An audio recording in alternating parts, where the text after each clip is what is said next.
Making money with sports cards through selling, trading, dealing is the topic of today's video. There's a few things I want to talk to at the very start. I'll give you some context for the first few minutes, and then I'll give you some tips and tricks on how, I like to do the selling of sports cards to try and make some money myself. So hopefully they can help you out, as well. Now, the first thing I want to talk to, and part of the reason why I'm making this video today, I'm very excited to talk about it, is because Sports Card Radio over the last 3, 4, 5 weeks, maybe even a little bit longer, have talked about an ambition to want to become sports card dealers. Now, that's exciting in of itself, right, to see somebody do that in real time. But the important thing here is, and the really exciting thing is, that they want to take us on a journey as viewers and highlight to us that there are different ways than what the mainstream is telling you in order to make money selling cards, right? You can make money selling cards doing things differently than what's been told to you by these big influencers, by these big YouTube accounts. Now, that's music to my ears. I'm sure it is for many of you as well, because, I've talked about this on the channel, the last 2 years myself. And what's always been really unfortunate from my perspective is that it hasn't really got the buy-in from a lot of people within the hobby. And that's not me feeling sorry for myself because people haven't watched the videos. It's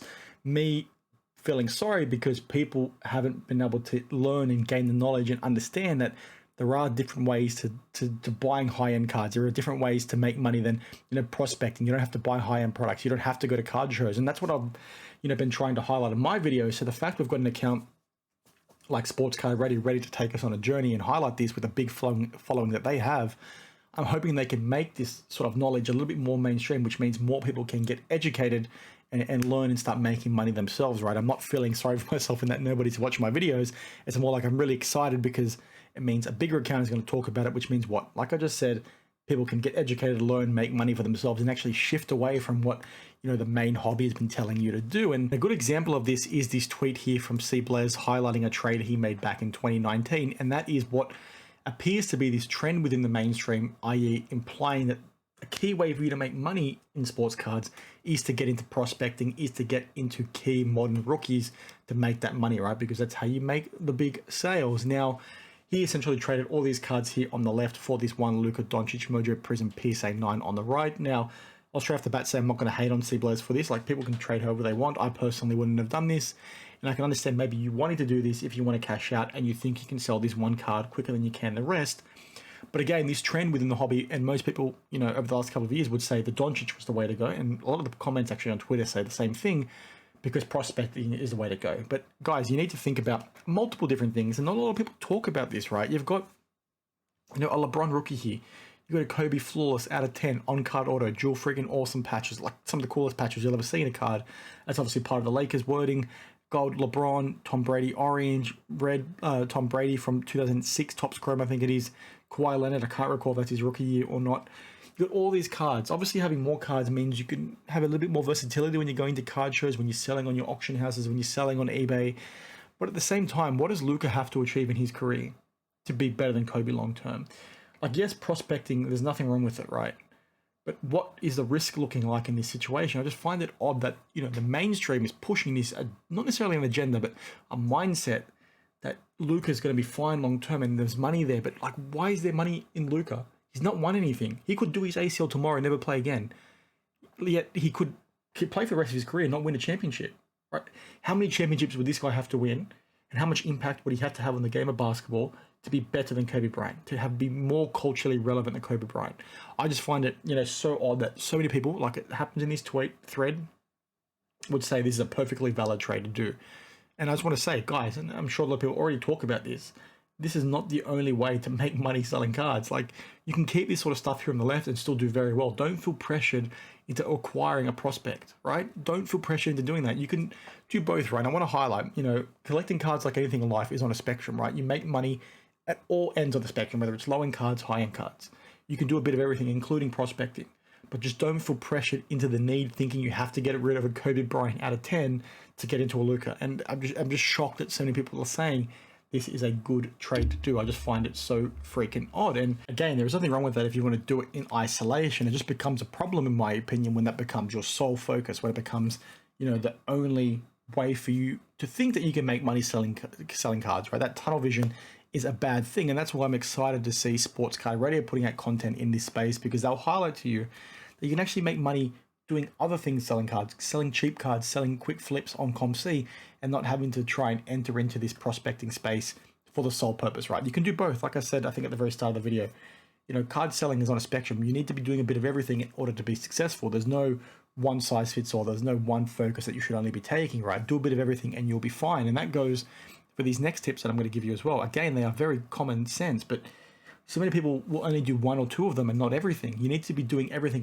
and it doesn't take, a whole lot more time to be doing this. But if you're planning to make money by selling sports cards, right, you need to be leveraging every avenue possible to buy those cards at cheaper prices. And the way you do that is to, like I just said, look at all avenues, and that is looking at things like eBay, looking at things like COMC, PWCC, Golden Auctions. They're selling for very cheap right now. So many people have overpaid over the last 2 to 3 years, and they're looking to offload now that you can find some really good deals. When you're looking at eBay, check out eBay lots, because chances are you're going to find opportunities for you to find cards for cheap, which means what? You find cards for cheap, you can make a better return selling them, when you're trying to make your revenue down the line. And some of you might not see the value in eBay lots. I've done plenty of videos talking through why eBay lots are so freaking good, but check out, Wax Museum podcast and some of the rookie cards that he's found within his eBay lots, because they are very easy to sell if you do want to sell them. He keeps them for his PC. But you can actually make some pretty big returns compared to what you would buy if you were trying to buy that rookie card directly. And things like eBay lots are a funny one, because so many people don't look at them because the photos are crap, the title's crap, which is why you don't look at it, right? And I'm sure you're probably nodding, but the reason why you're not looking at it is the same reason why, your competitors, right, the people that are trying to buy cards as well, are also not looking at it. So if you can spend that little bit extra time to look at, eBay lots, to look at, a seller that you've bought a card from on eBay, to see what else they have, to see if you can bundle it and get a cheaper postage cost or even a discount. If you can't spend those few extra minutes, then you're selling yourself short, because if you want to be in this space to sell cards to make money, those are the little things that you need to do. And the key thing here is you don't need to be living and breathing sports cards, right? You don't need to be spending a whole lot of time doing this. Go to eBay, set up a few alerts on terms of key search, terms of cards that you're looking for, get into the habit of just checking, while you're on the toilet, while you're traveling to work, while you're on the train to work, if that's how you get to work. Just every now and then, you don't need to be living and breathing it, right? Don't feel like it's going to be a nuisance on your life. I've found so many deals myself, and you can see a lot of stuff behind me that I've bought and sold over the years, even on my channel. I work at a very large financial institution, right? I'm not saying that to big note myself. I'm just saying that because, I'm working 60, 70 hours a week, and I don't have time to be checking eBay and COMC and all this sort of stuff all the time, yet I can find the deals. You sort of have to put in that little bit of effort. Just spend 5, 10 minutes, 20 minutes, half an hour a day looking at this sort of stuff.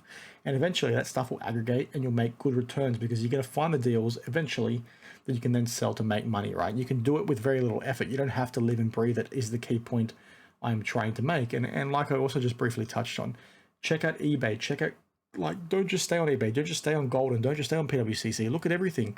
Yeah, you might pay a little bit more money with regards to getting cards shipped from multiple different locations, but just expand your knowledge ever so slightly, because that's where you're going to find opportunities to find deals, right? The deals are everywhere. They're not going to be in one single spot. And you need to think of it from the perspective that you're competing against everybody else, right? If you want to take selling cards seriously, or even if you don't, you want to do it a bit passively, i.e. just to fund your PC like I do, it doesn't take a whole lot of effort to check out all these places, have, alerts set up, have a quick login, check the weekly auction for 5 minutes when Golden and PWCC populated every Sunday.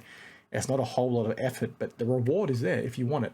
You don't have to fall into the trap, like I said at the very start of this video, by getting into these high-end cards, by getting into prospecting. You can do all these little things through eBay lots, through these auction houses, through these websites, through this effort of you just checking a few minutes a day, and you can get the return eventually. You can make good money. It might not, buy you a Lamborghini, but it might mean you can take your family to the movies a couple of times a month. You can take them out to dinner, as an example. Just getting some additional passive income, you can call it, and then you'll be fine. And I think that's sort of the way to go. Just don't think it has to be the freaking White House level of, application. And by that I mean, don't feel like you need to be at the high end of town in order to make the money. You can do things at the low end of town as well, and you can actually make really good returns there, because that stuff typically sells a lot faster.